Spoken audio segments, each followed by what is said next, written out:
The sun rose over Ouagadougou, bringing with it a special kind of energy. It wasn't just another day at the Faso presidency. This was a sports morning, and the invitation came from the top. Captain Ibrahim Traoré, the president of Burkina Faso, called on the nation's youth.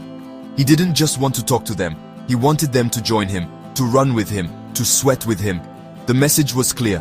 Let's build our future together, starting right here, right now. It was an open call to action. Come, share this moment, let's move our bodies and then move our country forward.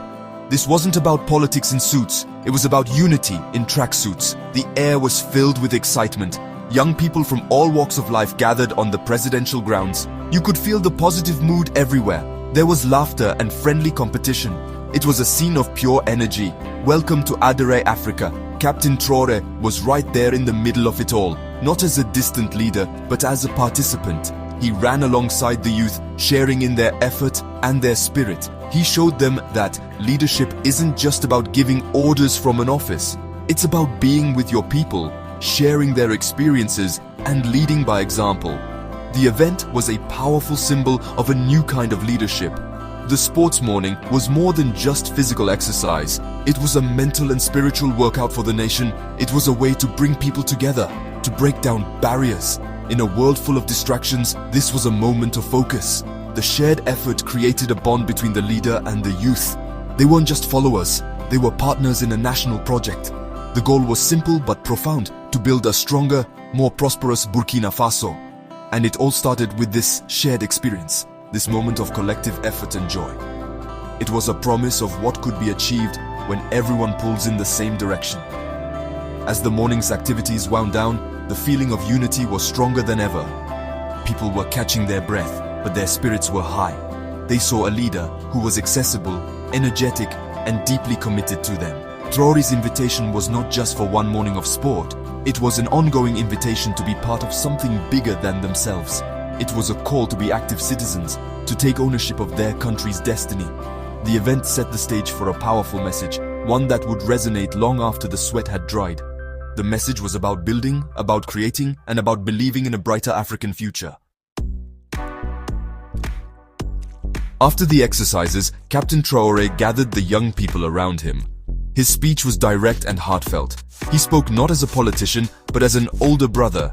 He told them, "The future of Africa is in your hands." He urged them to look away from the endless distractions of social media and online disputes that divide them. He said these things waste precious time and energy. Instead, he challenged them to focus on what truly matters: productivity, education, and hard work.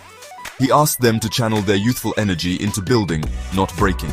His words were a wake-up call, a plea for a change in mindset. The president's message was a call for unity. He explained that progress is impossible when people are divided. He pointed out that outside forces often try to sow discord in Africa for their own gain. The only way to resist this, he said, is to stand together.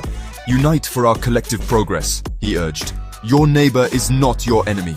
Our real challenges are poverty, underdevelopment, and lack of opportunity. He painted a picture of a continent where young people work together across ethnic and regional lines for a common goal. This vision of a united youth was powerful and inspiring. It was a vision of strength. This message is a constant theme for Traoré. He believes that Africa's greatest resource is its young population. But this resource must be guided and motivated. He wants to see a generation of innovators, entrepreneurs and builders. A generation that is proud of its African identity and determined to solve its own problems. He warned against the trap of waiting for others to save them. "We must be the architects of our own destiny," he declared. His words were not just rhetoric, they were a roadmap for self-reliance and empowerment. He was asking the youth to become the heroes of their own story. The atmosphere was electric. The young people listened intently, their faces filled with hope and determination. Traoré's message hit home because it was authentic. He was living the principles he was talking about. He wasn't just talking about work, his government was creating opportunities. He wasn't just talking about unity, he was building alliances. The youth could see the connection between his words and his actions. This wasn't just another speech, it was a shared commitment, a pact between a leader and his people to build a better future, one brick, one road, and one dream at a time. The sports morning had become a classroom for national development. Captain Traore's vision is not just a dream, it's becoming a reality on the ground in Burkina Faso. The government is proving that action speaks louder than words. A key focus has been on infrastructure. To connect the country and open up remote areas, the government recently purchased 900 new construction vehicles. These machines are now at work, building new roads that will boost trade and bring communities closer together. This isn't just about pouring asphalt, it's about paving the way to a more integrated and prosperous nation, making sure no corner of the country is left behind. This is tangible progress that people can see and feel every day. Industrialization is another major pillar of this national project. In March 2025, a significant milestone was reached with the inauguration of the Tizinob cement factory. This massive project, valued at 26 billion CFA francs, is a game changer. It'll produce 2,000 tons of cement daily, reducing the country's reliance on imports. More importantly, it is creating jobs. The factory provides 110 permanent positions and 300 seasonal jobs, offering real opportunities for local youth. This is how you build a self-reliant economy. You create the industries that support your own development. You empower your own people with meaningful work. The youth are not just waiting for jobs, they are actively participating in national service. They are answering the call to serve their country.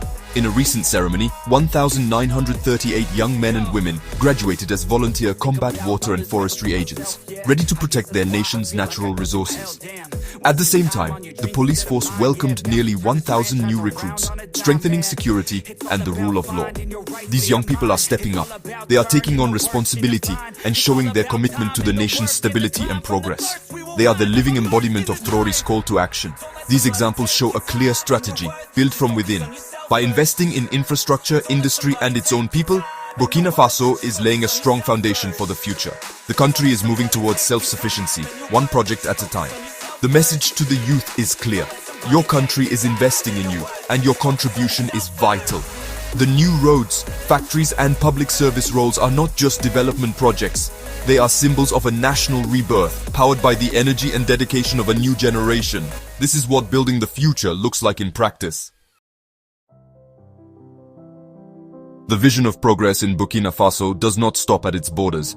Captain Traoré understands that true strength comes from regional unity. He has joined forces with the leaders of Mali and Niger, Colonel Assimi Goïta and President Abdourahmane Tiani. Together, they formed the Alliance of the Sahel States, or AES.